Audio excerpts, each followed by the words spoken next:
Now, I want to go over some of the things that Islamic people believe. And one of them is there are no priestly mediators. Now, a lot of the world's religions, down through the ages, have stated that mankind cannot go directly to the gods or to your God, whatever you believe to be your God. You must go through priests, and the priests mediate between you and your God. Islam says that there should be no priest. In Christianity, generally Catholic Christians have priestly mediators. Protestants do not. But in Islam, everybody can go directly to Allah without going through an imam, without going through an ayatollah. No mediators. Now this will become important when we come to the next chapter on Africa. One of the reasons why Islam has had a hard time converting Africans is that Africans have always had priestly mediators. They call them shamans or other name, but they've always had priestly mediators, and they simply cannot understand the concept of everybody can go directly to their God without means, necessity of priestly mediators. So this will become important in the next chapter. It became important during Christendom, during the Protestant Reformation, when Protestant reformers said that they espoused the doctrine of the priesthood of all believers. They said that a priest was not necessary to get to Jesus Christ. Now, I believe I mentioned last time the concept of a holy war. Islamic people have no assurance of a happy afterlife except for those who die in a jihad. To die in a jihad guarantees them 70. Now, folk, I've heard the number 70, or I've heard 72, 70 or 72 virgins that they will get in the next life, along with everything else that they would want. And this is a thing that inspires a lot of them to go out and blow themselves up, because in this life a lot of them don't have any hope. Now, during the Crusades, there was a man called the Old Man on the Mountain. And he was the director of the cult of the Assassins. That's where we get the word assassinate. He tried to kill King Edward I of England, but all of his attempts failed. But he would grab young boys who were trapped in hopeless poverty, often orphans, and he would take them to a place he had specially prepared, to a place that was very green and well-watered, with a whole lot of pretty young girls. And he'd say, this can be yours if you will go and assassinate this person. Now, we know you're going to die in the attempt, but you go up to this person and stab him, and then take whatever consequences happen to you. And you will receive all of this. And he persuaded a lot of young men, young boys particularly, to give their lives in hopes of receiving this afterlife. 72 virgins in the next life. Again, assassination was part of the idea of dying in a holy war. And folk, this is something that encourages these young people to blow themselves up. Now, first it was only men, young boys. I mean, I'm not talking in modern times. Then they wound up getting young women to go along with it also and blow themselves up. Now, about the young women blowing themselves up, folk, I really can't quite explain why. Because Muhammad, according to what I've read and heard anyway, Muhammad did not believe that women had a soul, and therefore women had no afterlife. The virgins that these young men received were creations that God made specially for them, that Allah made specially for them, but they were not women who had lived on earth. He believed that women who lived on earth, when they died, that was it. That they simply perished, and their memory had perished from off the earth, and there was no hope for them for an afterlife. Anyway, this is the method that they have used to persuade these people to commit suicide. And again, I'm jumping to modern time, but in Israel for a while, Israel was going through a suicide bombing every 3 or 4 months. And when they hit us in September 11th, 2001, Israel said, this is what we go through all the time. what Israel finally did was put them all behind fences and said, you can come out, but you must go through bomb-sniffing dog before you get out. This stopped the suicide bombs in Israel. The Muslims who were forced to live inside the fences appealed to the World Court, and the World Court ruled in the Muslims' favor. Israel said, you're not being blown to bits, we are, and Israel simply refused to take down their barriers. So these people have to go through barriers to get from one place to another, and this has effectively stopped the suicide bombings. The barriers are concrete walls with barbed wire and glass on the top. Some of you, if you've probably seen them in pictures. And they're serious about keeping these people, you might say, hemmed in. And Israel's justification is we have to, because otherwise they'll come out and they'll blow us up in a public place, particularly everywhere where there's a crowd gathering. Among their other beliefs, there should be no pork eaten. Again, this comes possibly from the Moses. They do believe Moses is one of the prophets. No pork.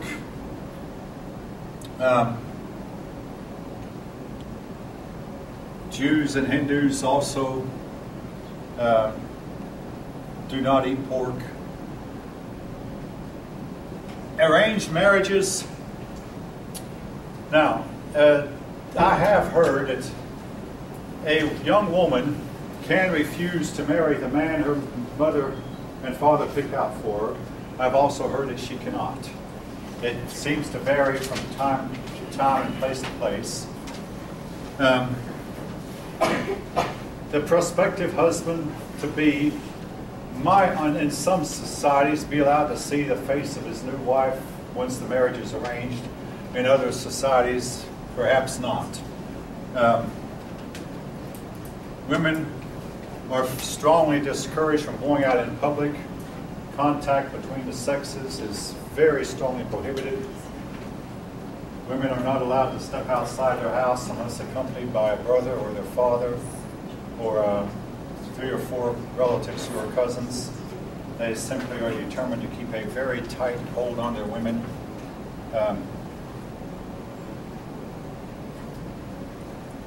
Again, what they claim, folk. Now, I had a student last semester do a paper on this topic. Actually, I had 2. One of them was an Islamic woman herself. What they claim is that they're trying hard to prevent fornication.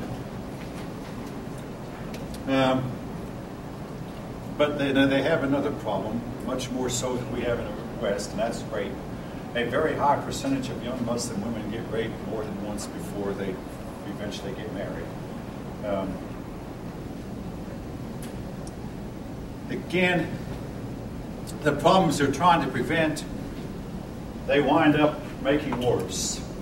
They don't realize they're trading in one problem for another.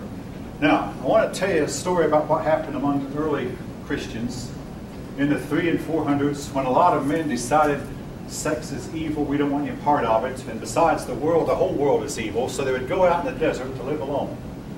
And while in the desert, now it's known that you get a person alone without any kind of human contact for a while, he will start hallucinating.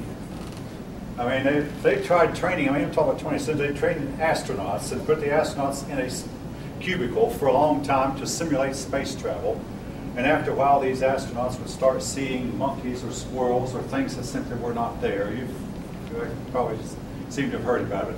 Well, these men who lived alone in the desert would start dreaming of the girls that they'd seen in Rome, and then more than dreaming, they'd actually start seeing visions of them. And they realized that the living alone was driving them insane.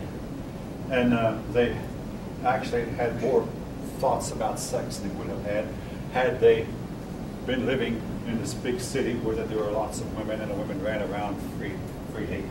And they realized that they were trading in one problem for another. And if you ask me, Islam is running into the same thing. The problems that you're trying so hard to prevent wind up coming back to haunt them in ways that they never imagined. All right.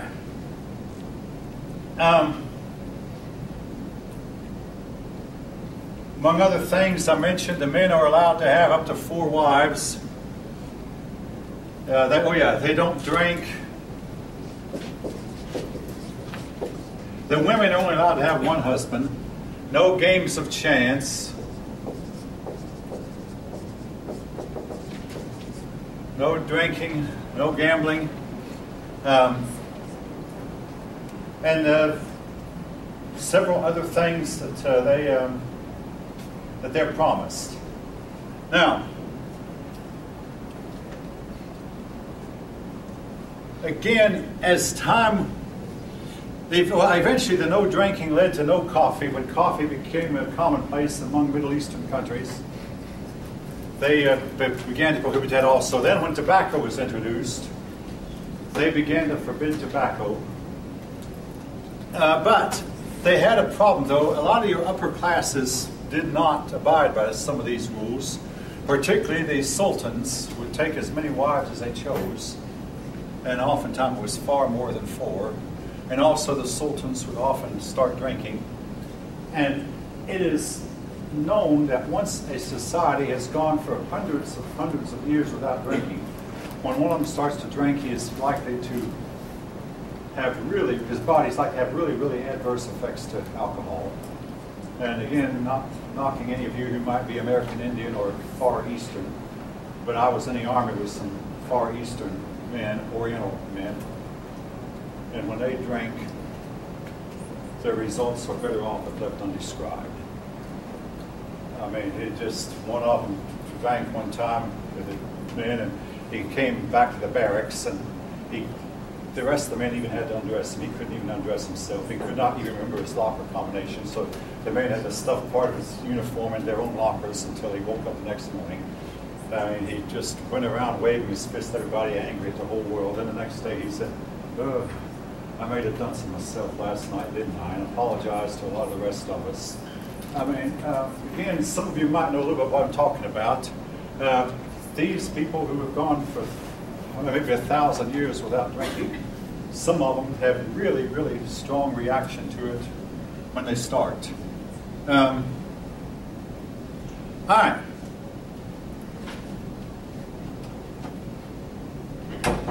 Now,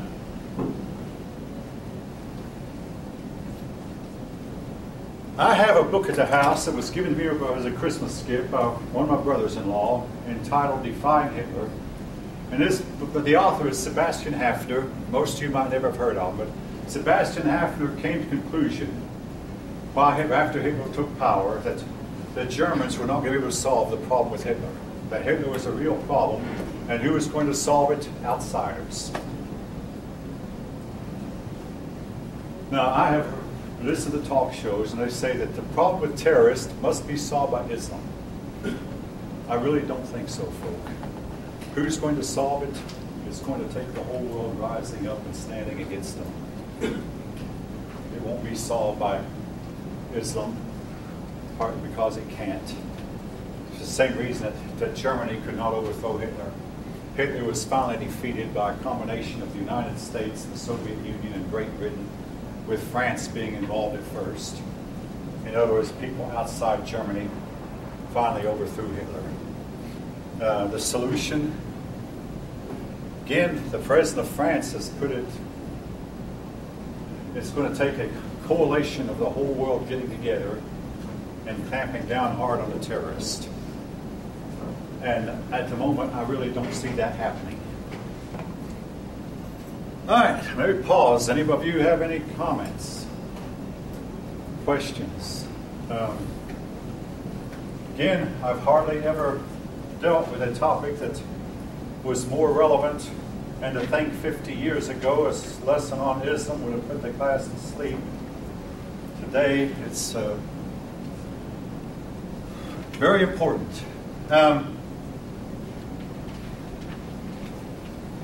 Now, here is a name I want you to remember.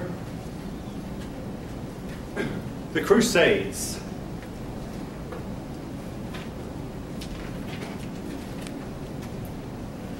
When the Crusades started in 1095, the Islamic world simply was not prepared for it.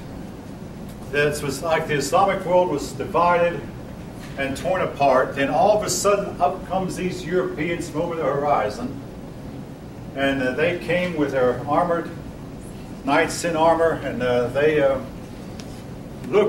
were looked on by the Muslims as being dirty, unkempt, which in a lot of cases they were, uncivilized even.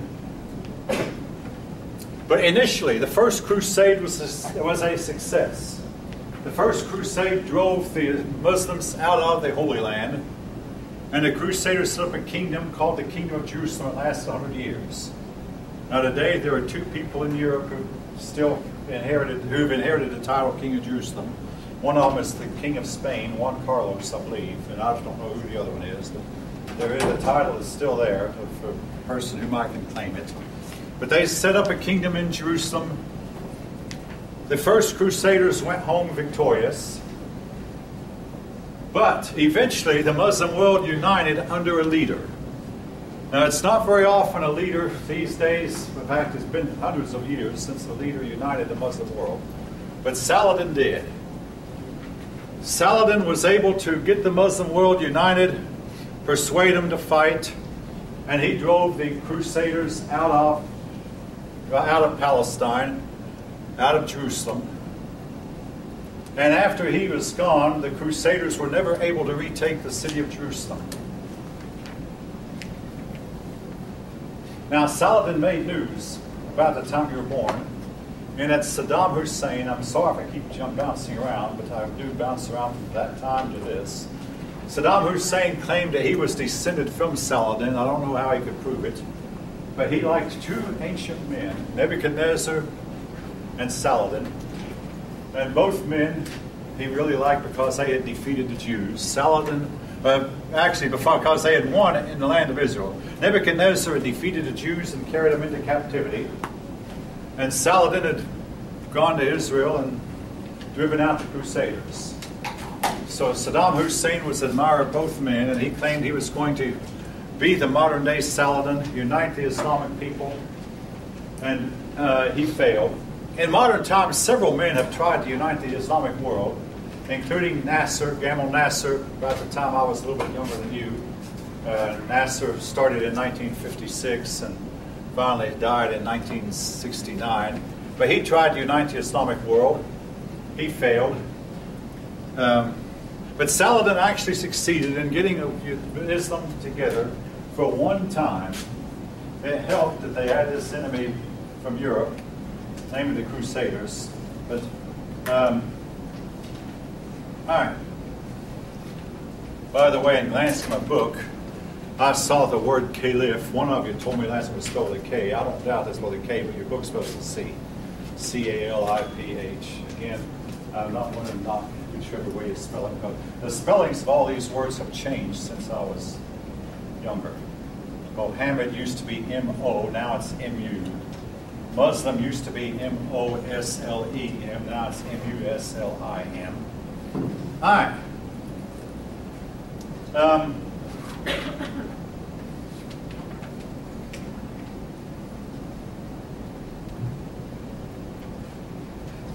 Anyway,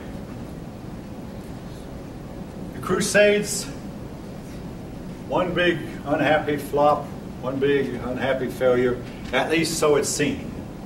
Now, fast forward, the Crusades ended in 1290.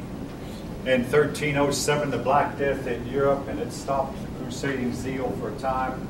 But then, in the 15 and 16 and 17 and 1800s, Europe developed a whole lot of technology that the Muslim world did not develop. And the result was the Muslim world took a back seat. It was almost forgotten about by Europeans until oil was discovered in Arabia in 1905. And then Islam began to assert itself. Now, when I was a little bit younger perhaps a little bit older than you, I was in graduate school, and I remember reading a line in a book I had to read in preparation for a final master's exam. One of the 12 books I had to read was about Islam. And it spent the first 10 chapters talking about Islam from Muhammad to the Crusades. Then it spent just one chapter talking about from the Crusades to the present. In other words, that even to them it didn't seem important. All the stuff that happened from the Crusade to the present. But I remember one line in a book. The Islamic world is starting to assert itself again, and maybe in a few years we'll be hearing more from this region. Well, how prophetic that has proven to be. But now we are hearing a lot from this region. A few things, again, I want you to pick up from this, folks. Very important. Islam was started in the land of Arabia. And to this day, they look on Arabia as being so holy that churches are not allowed. And the land of Arabia has no churches, per se. It only allows mosques.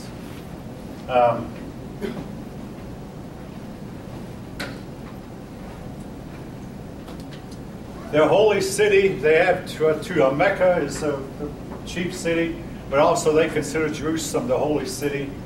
The city of Jerusalem is looked on as being a holy city by three of the world's religions: Judaism, Christianity, and Islam. According to Arabic tradition, the Prophet Muhammad went up to heaven from Mount Moriah, and they put a temple there called the Dome of the Rock. And if you go inside the temple, which I did once, they have a bare rock sticking up above the ground. And this is the bare rock on which Muhammad ascended to heaven from the side of Mount Moriah. It's also believed to be the place where Abraham almost sacrificed his son Isaac.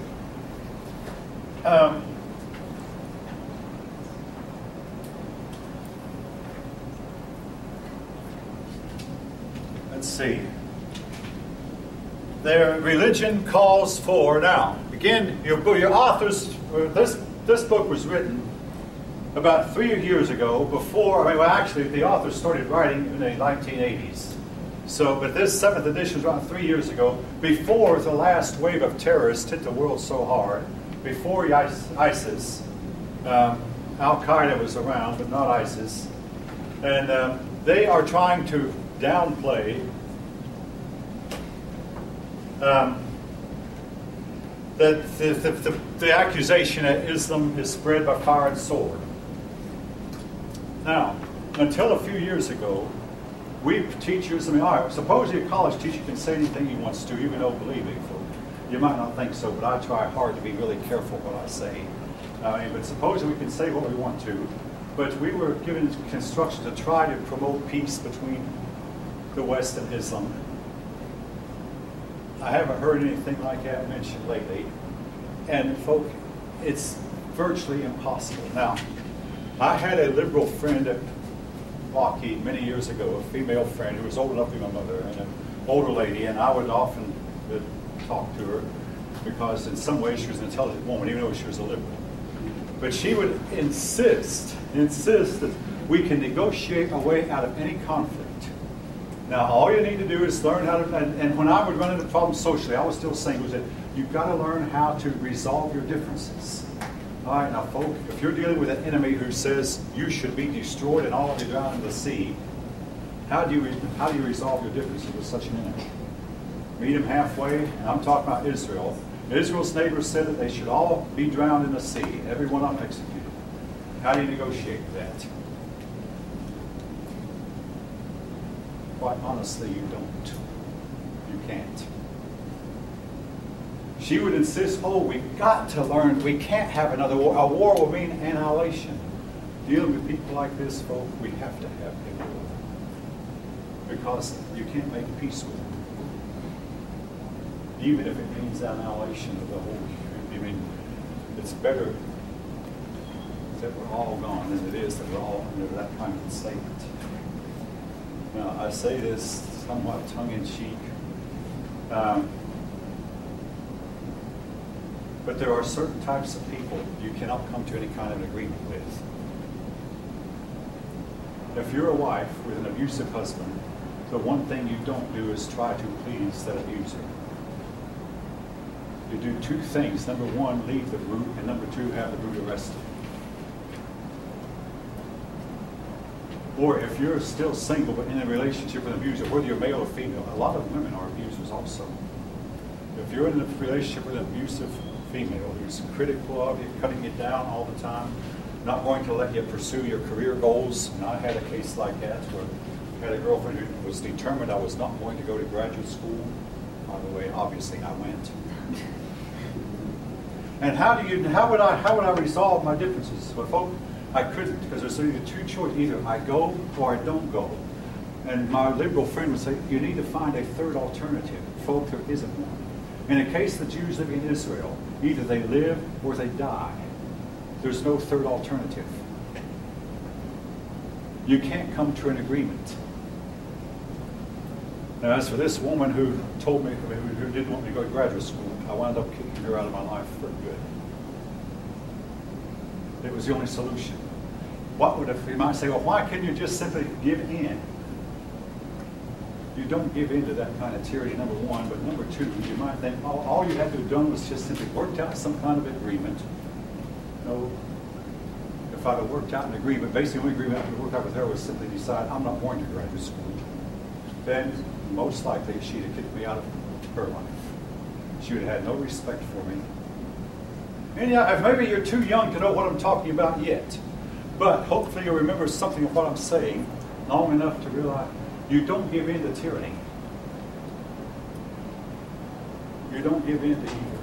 And you don't compromise with it either. All right, now I'll pause. Anybody have any comments, questions?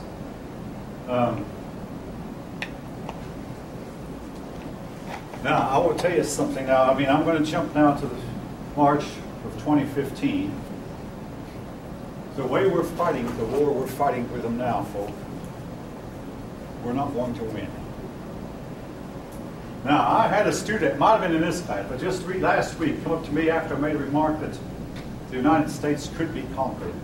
He said, the United States spends more money on defense than anyone else in the world. Well, that might be part of the problem, not the solution, because the Roman government spent more money on defense. The Roman government taxed its people heavily to spend on the army, and they paid their troops. All nations that have paid their troops have wound up collapsing under the weight of their own taxation. You fight out of a sense of patriotism, not for money. Soldiers who fight for money are known, they'll run when the going gets tough.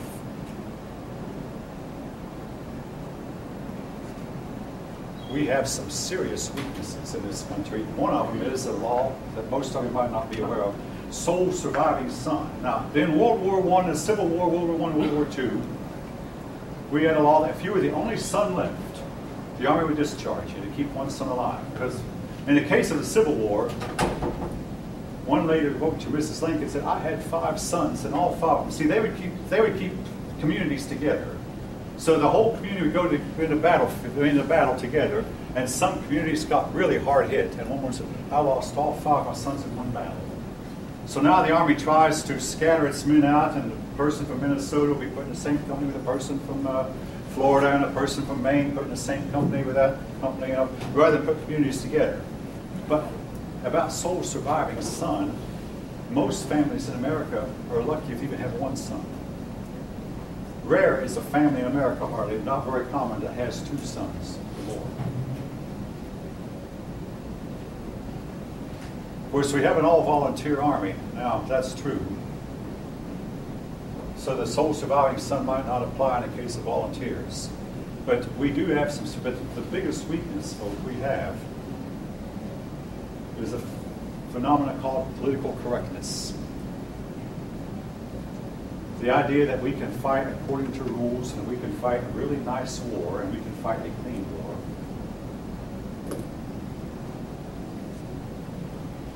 I want to tell you something that actually happened in World War II. We broke the Germans' code, so we knew what they were planning to do. And this gives a big advantage. I mean, any pro team would beat another one if they knew every time what the other team was going to run. Even the weakest team could beat the best if they knew what the best team was going to run. That might not be true in college, because some college games feature some very uneven teams. All right. There was a time that happened, I mean, this actually happened in World War II, where Winston Churchill knew that the Germans were going to bomb a certain town. If he'd have warned that town, hey, you're going to be bombed, evacuate, he would have let Germany know that we're in on your code. So what did he do? He allowed that town to be bombed, and a bunch of civilians killed. Now this came out in the 1990s. And some people who were still out, you mean you allowed my uncle to be killed? You allowed my cousins, my brother and sister to be killed because... Oh, this is war. and they are dirty. And we're trying to imagine that in a modern day world we're all civilized and we can fight it clean. Our enemies don't fight clean.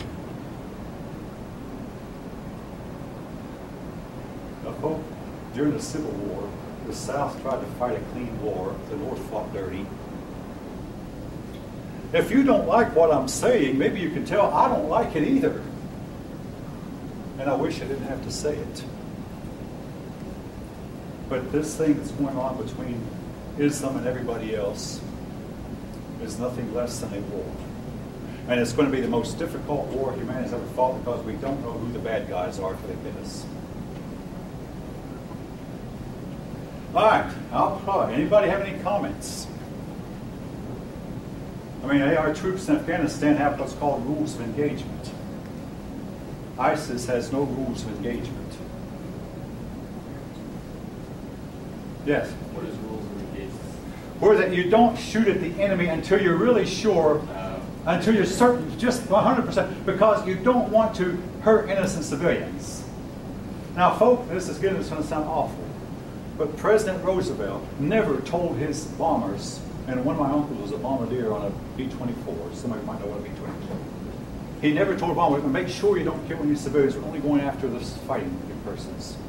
So drop your bombs on Germany, drop your bombs on Japan, but don't hurt any civilians.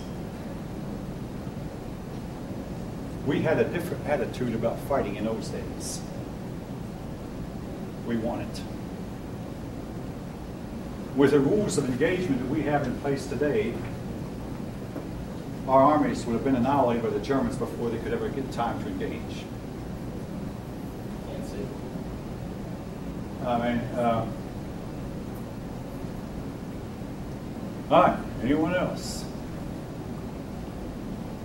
In other words, this thing is a real serious issue.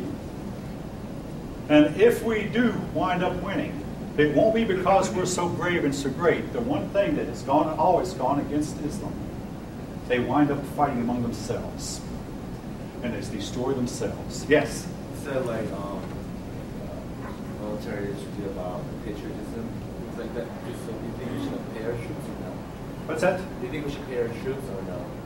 We should pay our troops or no? Should they just okay, I'll tell you what. Now, I mean, okay, this is going to sound awful. I was in the Army too. I was in too. You know, folk, there's a limit to money, resources. It's called limited resources. And this is something that liberals simply don't understand. They act like that the federal government is an endless, bottomless well with an endless supply of money. Now, I had a student from what used to be the former Soviet Union sitting in one of my classes and said, the Georgia government paid for a lot of you to come here but wouldn't pay me. And for once, I mean, I don't like it, and for once I almost felt angry. I said, hey, you know, I was able to buy braces for my daughter, but why can't I buy them for my nieces who need them worse than my daughter? Anybody have any idea why I couldn't buy braces for my nieces? I have a limited supply of money. So my second daughter, who needed them badly, got braces. I mean, you know, those things cost a lot of money. My son, when we promised them to him, whenever he's ready and whenever his dentist says so, my oldest daughter didn't need them. But I have 3 or 4 nieces who need them badly. Her parents are unable to afford them. I can't afford them either for her. In other words, limited. Now, back to your question. I hope this answers. I've already answered your question. There simply is not enough money in the Treasury for that. What we're doing now with our money, and folks, this is bad too, we're spending money we don't have. It's called deficit spending. We have an unlimited supply of it. No, we don't. All right, now I'll get that to you. When I was a kid, every time we had the debt ceiling. We come to the debt ceiling, oh, we just raise the ceiling. I had an 8th grade teacher, Mrs. Conley by name, who warned us someday we're going to get to the top of the ceiling. And folks, that someday may be arriving. Every year we go through a crisis. We get to the debt ceiling, and Congress has to. But folks, any time, and it's true, even governments go bankrupt. You get to where your creditors will no longer loan you the money. Yes, okay, you have it. Yeah, you say we should pay our troops, but how does like our troops, the family, how do they survive if we don't pay them? Yeah, okay. That's, yeah. Again, I don't have the answer. I admit, I simply don't. I do know is that the Roman Empire paid its troops, and they collapsed. And I had a teacher once said every nation, I can't name them, who starts paying their troops, wind up collapsing. Now, again, how did the troops feed their families? Oh, I don't have the answer to that. I don't know. They'll have to basically go back and turn around and depend on the government. So Yeah, again, I'll tell you what happened in Rome before Rome fell. Their troops would go out and fight the wars and then come home and try to rebuild, but their wives had not been able to keep up. And it led to a super, super rich class that got all the land and a super, super poor. It led to that, but again, I don't know what the solution is otherwise. It's just you try to avoid war all you can, but sometimes you can't. I mean, hey, yeah, ideally, I mean, we should give everybody cradle-to-grave welfare and make sure everybody is fed before we eat. Oh, the American Indians did that, among other people. And the result was they collapsed under the weight of their own excesses, lack of incentive. I mean, this sounds cold and hard, but there's some people who simply will not work, who might be better off if we allow them to go hungry enough, they might eventually get out and try to work. Let them starve. All right, go ahead and laugh. It sounds awful, it sounds hard, and it sounds cold. The alternative is we all collapse together in a pile. All right. We have about 30 minutes. Anybody? Yes? You said that we don't have the funds for pay our troops, right?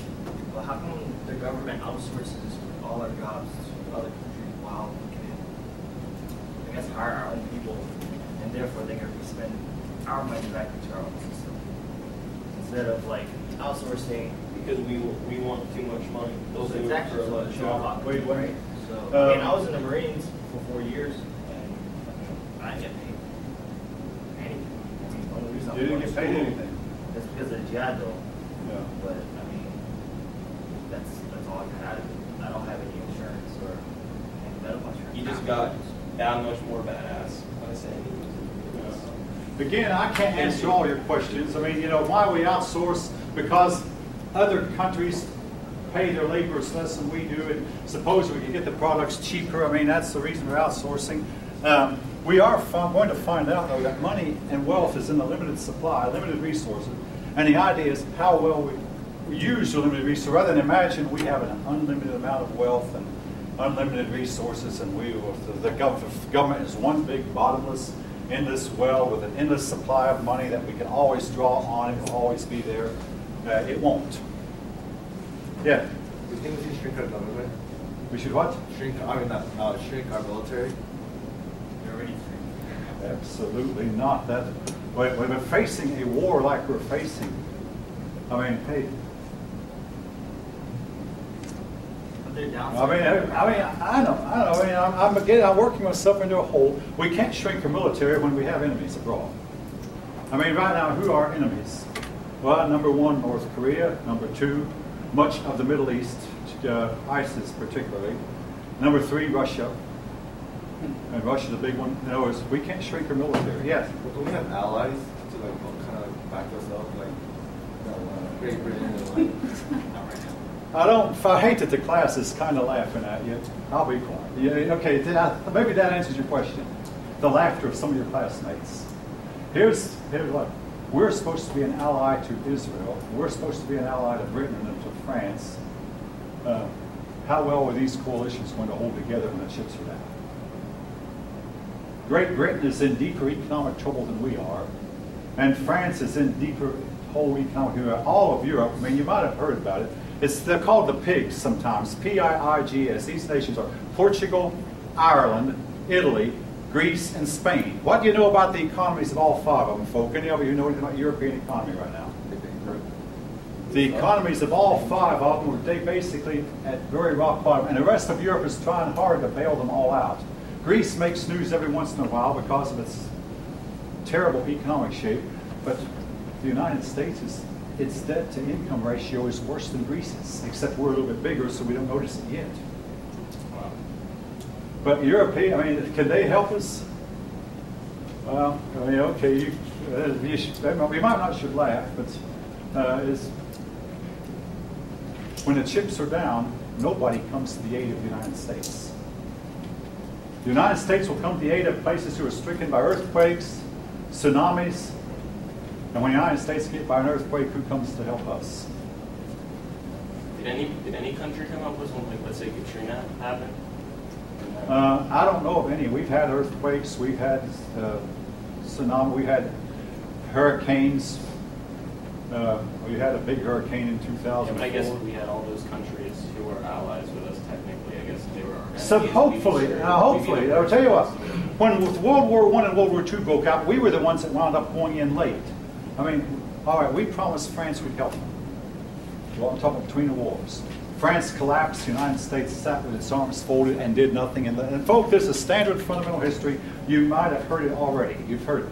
We let France collapse, and we didn't make any move against Germany until Japan attacked us. Then finally we got aroused, oops, we're going to have to fight.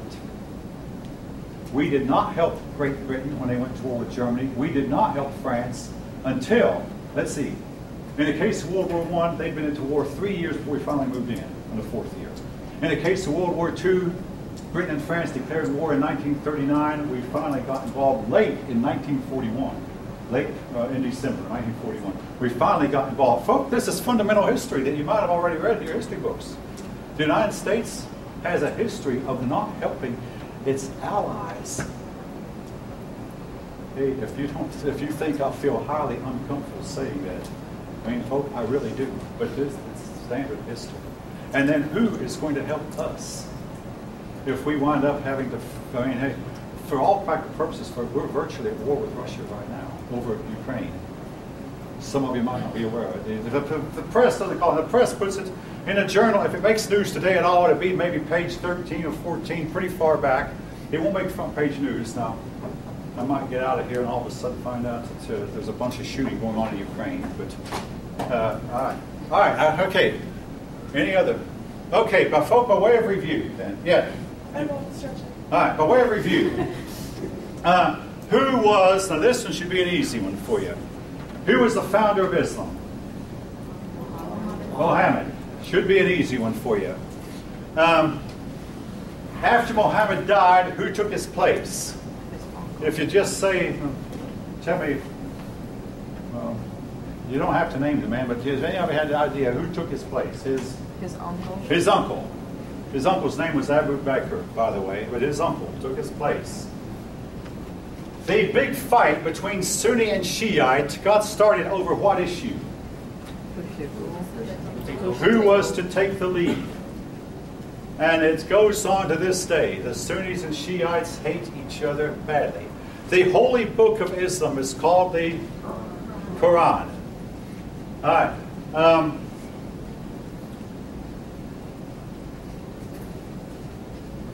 Let's see. Other than Jerusalem, the sacred city of Islam, and by the way, I'm looking. Oh, here it is. The sacred city of Islam is Mecca. That's the city that Muhammad got his start in. Muhammad claimed to have received his revelations from the Archangel Gabriel. Now, Mohammedans keep time from what year? 0. Don't worry about the year. That's from what event? They keep time from what event? Pardon me. That's what I really want. From the Hijra, the Hijra, which was the event where Muhammad did what? He fled from Mecca to Medina. They keep time from that point. Hijra.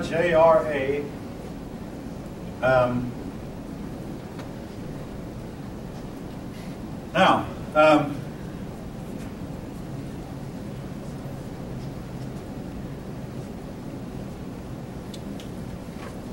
let's see.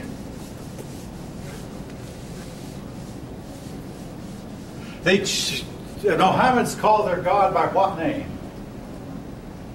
Allah. Again, when I was a kid, my teachers pronounced that Allah, but now we're pretty sure they pronounce it Allah.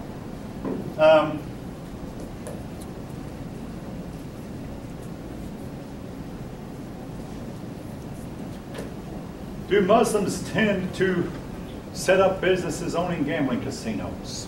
No. Generally not. You find exceptions, but generally not. Generally you won't find them with a roll of dice. How many times do Muslims pray every day? 5 times. And they pray, yes. You say Islam don't gamble? Muslims generally, yeah, they frown on gambling. Wasn't that like, what is it, Abu Dubai, isn't that like casinos everywhere? You got a really good point. Officially, they frown on gambling. Now, I'm going officially. In actual reality, I mean, this is the problem with all religions, folks, not just Islam. I mean, you always have people in every who don't abide by the rules of that religion. And this makes the Muslim is no different. I mean, even among the Amish, you have drunks, not very often, but you have some of them, and you have drug abusers, substance abusers. Doesn't happen all the time, but even among Islam, you have alcoholics, and some of them use tobacco to the point where they become addicted. Yeah, you do have a problem. Yes, they oftentimes, while it is Islamic personal duty, though, they'll set up a gambling casino with the understanding that only Christians or Jews will attend, and fellow Muslims will probably not attend. At least that's what. So they plan to make money off of persons who do attend, who are not Islamic, and they see no problem with that. Like I've known of people who would grow tobacco because it used to be a cash crop, but they themselves did not believe in smoking, but they grow tobacco because, hey, it brings us money. And at the marketplace, there was nothing a farmer could grow that would bring easier, faster money than tobacco. Now that may not be as true as it once was, but it was very true 50 years ago.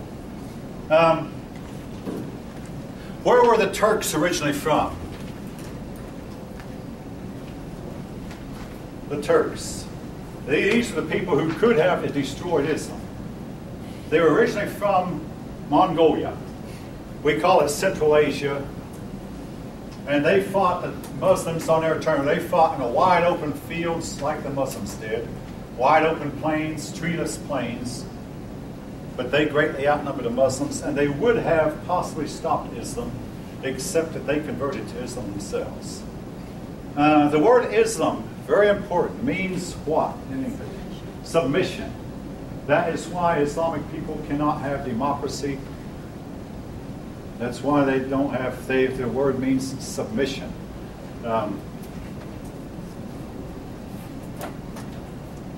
Everything must be done with the approval of someone higher up. And if the higher up disapproves. All right, which people in the world invented algebra? The Arabs. Excellent, the Arabs. In the 900s. It's been about 1,100 years ago. Yeah. Which group of people invented the number 0? Muslims. Muslims. Just about the last thing they've contributed to civilization. But at one time, folks, they were far ahead. Now, something else I meant to say while I was talking about Islam. I want to fast forward to the 20th century. All of you probably know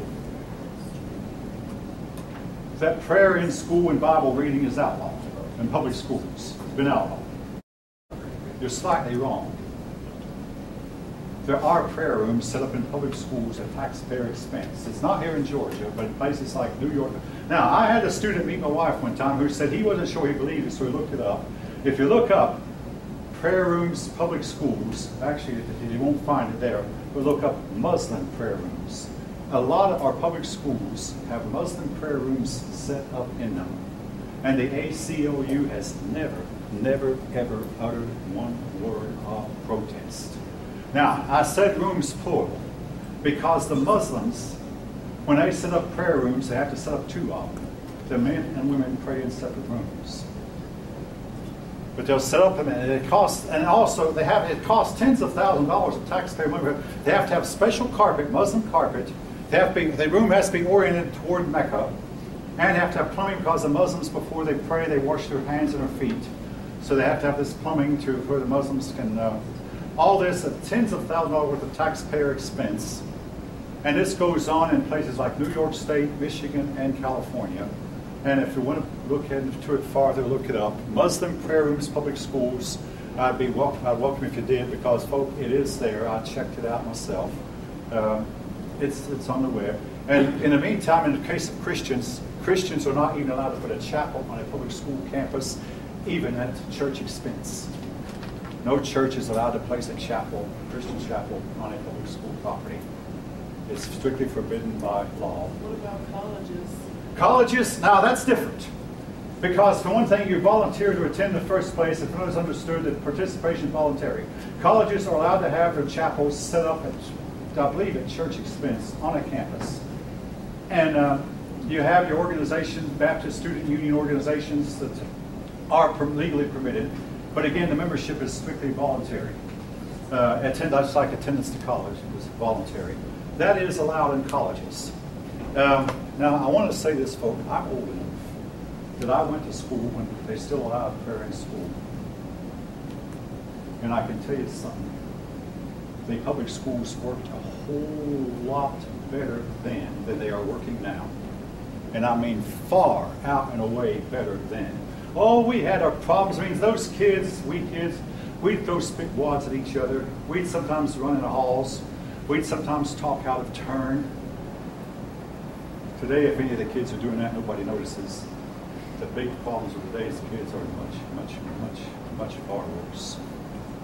And the public schools are virtually dysfunctional.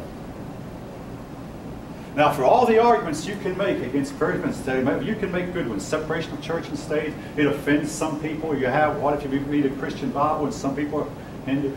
All those are good arguments, folk, but I only want to make one argument that consists of 3 mere words. Those words are, it doesn't work. That's my only argument. You can make any argument you want to. Go ahead. Well, the thing with prayer rooms is they're set up because as part of the Islamic culture, it's required to, at specific intervals in the day, take time out for prayer. And this is the equivalent of Jewish students being allowed days off of school for specific Jewish holidays. Whereas Christian prayer, when it was allowed in school, it was required as part of the school for everyone. Not just Christians, Jews, and Muslims. So Christianity does not include, as a specific part of the religion, you to conduct prayer during school, whereas Islam does. And the Islamic prayer rooms are not set up to make Christians and Jews and other religions be uncomfortable. Only the Islamic students participate and are allowed small portions of their day to go and use these prayer rooms. You made some excellent points. The one thing, though, against your whole argument is that Christian chapels are forbidden and Christian expression is completely forbidden. If it were allowed on a voluntary basis, but it isn't. It's strictly forbidden. And to me, that somewhat undoes much of what you're saying. But again, I mean, like I say, folks, I've heard excellent, really super good arguments against allowing Christians to read the Bible and pray in schools. Super good arguments. But I've already made my one point. It does not work. That's all. But again, I mean, it's coercion. I don't believe in coercion. But disallowing entirely, that's the difference. Coercion, never. But any form of Christian expression, even if they went so far as to say you shouldn't even say Merry Christmas. And last fall, the students I had in fall can tell you, I said to the class I was leaving, I said, let me be me. And I said, Merry Christmas. Yes? Where is it forbidden to not be able to say Merry Christmas and pray? They tried it for years to get to say Happy Holidays instead. They were calling the Christmas break the winter break instead of Christmas holidays. They've tried this for years. It hasn't really caught on, but they're actually, in some cases, are going that far. Now, there was a judge in Alabama named Ira DeMent who went so far as to say that the school should set up prayer police to make sure that no student was carrying a Bible. That Ira DeMent was his name, and folk, if you don't, you can look it up. His decision was overturned, but he said that any student who prayed before a meal should be expelled from the school. He said that there should be prayer police going around to make sure that no student did any praying at all. But his decision was overturned by a higher court. Yes? There were people here last week, like over at the library, handing out like the old New Testaments. Like, is that allowed? In college? On a college campus, I believe, yes. It's different. In college, it's considered different. These three have not gone to college. In elementary school, it's not allowed. Okay, I think you had your hand up first. So I have a friend from high school. She's Muslim. She actually just went on her trip to Mecca, and so she's been posting pictures. But on her, she goes to UGA, and this guy came on her campus, and he was Christian, and I guess UGA paid this man to come on the campus, and he was bashing Muslims, and he was talking. I mean, she stood there and held her ground, and she argued back and forth, and it made the news. And but I was just wondering why a student or a high education such as UGA would go ahead and pay somebody to bash a religion. I don't know anything about the case, so I really can't make an intelligent. I didn't hear about the case, even though I have a daughter at UGA. I can't make an intelligent comment. Like 2 years but ago. one thing, well, okay, I really can't make a comment on it. Because after the segment on the TV or whatever, it was like, if you want him to come to your campus, and it's like, call this number and we can, so. Well, So allegedly. okay, I'll tell you what, I can't make a comment on it right now. Because, I mean, it may seem like, and I was thinking, as you said, it may seem like I'm myself bashing Islam. And I know we may have some Islamic students. I'm pretty sure I do in the next class, and I don't want you to feel in any way uncomfortable. But there's some things, folks, that just has to be said.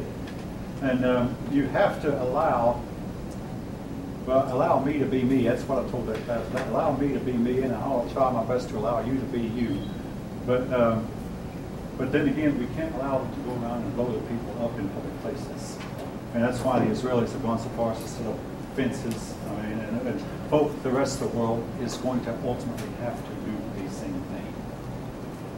If that offends you, I'm sorry, but it's what the world is coming to. Yeah. This question comes from something that happened like quite a while ago. These 3 schoolgirls, they were suspended, like praying before their meals. Do you think supposedly that's legal. Now, there have been a few cases where that, but supposedly that is legal. Yeah, so my question is, do you think that we should have these facilities for them? Should we like Muslims have the prayer rooms, the Christians have their own prayer room or whatever? Do you think it might, but I really think that what we need to develop here is something called, that we don't call tolerance. Let the Christians be the Christians. Let the Islamic people be Islamic. And let them, which is what the First Amendment of the Constitution says, that Congress shall make no law respecting one religion. And then here's a line that the liberals forget, or forbidding the free expression thereof. That's in the First Amendment. It's there. In other words, I don't think we should tell Christians you have to go to separate schools. Just simply tell the students who aren't Christian, allow those people to be Christian if they so wish to be. Just let them. Show a little bit of tolerance. And in the meantime, if you want to be Islamic, I'll allow it. I mean, if you want to be Jew, hey, let them. Let the Catholics be Catholic. Let the Buddhists be Buddhist. That's what we're supposed to be. Instead, we are severely, seriously restricting any form of... And the only religion that's restricted, folks, there's only one. The rest of them are it's done in the name of tolerance. The only religion is restricted is Christianity. Do you make my point? Right. At least, and once again, I have to say, it looked like I'm looking at a wide awake, highly attentive audience, so I'm glad to see that. Most of you are very interested in what we're talking about. I'm glad to see that. And I'm glad for the participation. Now, let's see. By my watch, we still have about 10 minutes, so I don't want to get caught dismissing early very often. So I'm not ready to dismiss yet, but I will spend some time reviewing. Let's see. Who was the Muslim leader who drove the Christians out of Jerusalem? Saladin. Very important. You'll run into these names from time to time.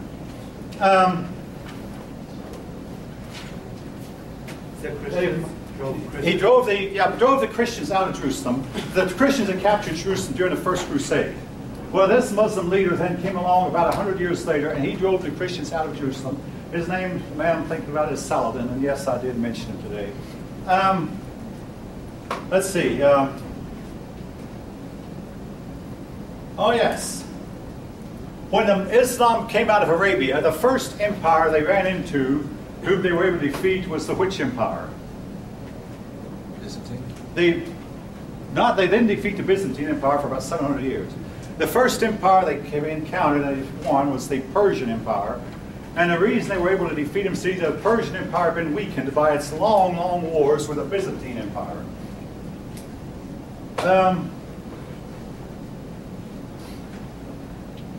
Now, the stone that the Muslims worship around is sitting in Mecca.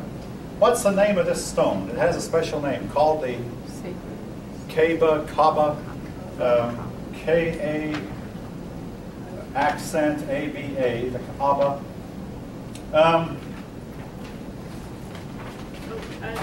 Yes. Okay, so it was built by Abraham and his son Ishmael. Who, the Kaaba? Yeah.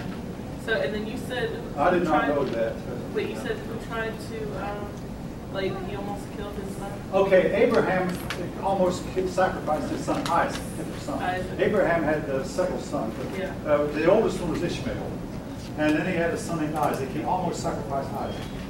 But he wound up sending Ishmael away because his wife Sarah wanted him to. And this is, some people believe that the friction between goes all the way back there because Isaac got the inheritance and Ishmael said he should have gotten it because he was the oldest. And then you had later two brothers, Jacob and Esau. Jacob was the younger and Esau the oldest, but Jacob swindled Esau out of the inheritance. And again, this has led to conflict, and some people believe that the conflict goes all the way back to that point. But basically, Israel is hated by all its neighbors. Yes? Could you repeat the last thing you just said? That Abraham had two sons, and then Jacob had two sons. Pardon me, Isaac had two sons, Jacob and Esau. Is that what you want me to do? No, the stone. No, the stone is the Kaaba. K-A, all right, I'll write it down if I can find my marker here real fast. K-A-A-B-A, and I've lost my marker. Hopefully it'll turn up. Oh, okay, thank you. K-A, the Kaaba. Now, I've seen it spelled a different way, K-A-B-A, without the accent, but this is the main idea, the Kaaba, the sacred stone. All right.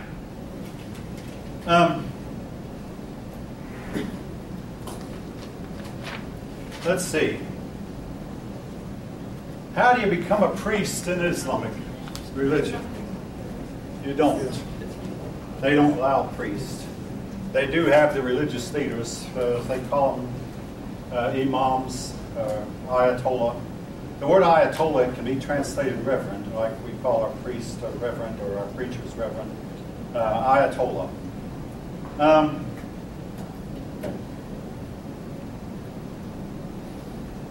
Now, in order for a Muslim to be guaranteed, unconditionally guaranteed, a happy afterlife, he needs to do what? Die in a jihad. Jihad. Die in a holy war. And only then can he be really, really sure that Allah will take him in. And this explains the suicide bombings. Yes? So jihad is a pretty new word. Actually, no, wait. That word goes back 2,000 years at least. It was a word to describe tribal wars that these people would conduct among themselves when they were nothing more than tribal people. It's not a new... So when they say like a terrorist is a jihadist, that means he's willing to die. He would die, but the concept goes back at least 2,000 years, if not farther. Yeah. And over a lot of this, all right, what we're getting, folk, is a taste of the 7th century mentality transported to the 21st century. That's so true, actually. That makes sense. Yeah, in other words, basically, what they believed in the 7th century, and hey, folk, I have to tell you this, Christianity was started off by coercion, and Christianity was still practicing coercion as recently as the 14 and 1500s. But then Christianity went through a period called a Reformation. And after that, Christianity burst from its seams and exploded over the whole globe, invented this, that, and the other. The issue, folks, the number one issue that separates us from them is the issue of liberty and freedom. And I want to repeat what I know I said last time. No Muslim is any harder against tobacco smoking than I am. No Muslim is any harder against drinking alcohol than I am. No Muslim is any harder against sexual immorality of any form than I'm against it. But the difference between me and them is they believe that government should control these things, and I think that each individual should control this himself or herself and decide for himself or herself. And they're every crowd, oh, but some people will become drunk. Some people, I say, let them. You don't have to participate. That's the difference. And I hope I make my point clear. So there is a big difference. I mean, they're against a lot of the same things that I'm against. They believe in clean living. They believe in righteousness. Hey, I believe in clean living. I believe in righteous in one way, but I don't believe it's something the government to enforce. And I want to say this before we close. Jesus Christ, none of the apostles, Peter or Paul, none ever went to a local magistrate and asked that magistrate to pass laws favoring his own morality. Folk, it never happened. But then in the Middle Ages, Christianity started doing this, that. They got the local magistrates to pass laws favoring their own morality, but it was not so among initially. They simply believed that you should convince people by persuasion and not by coercion.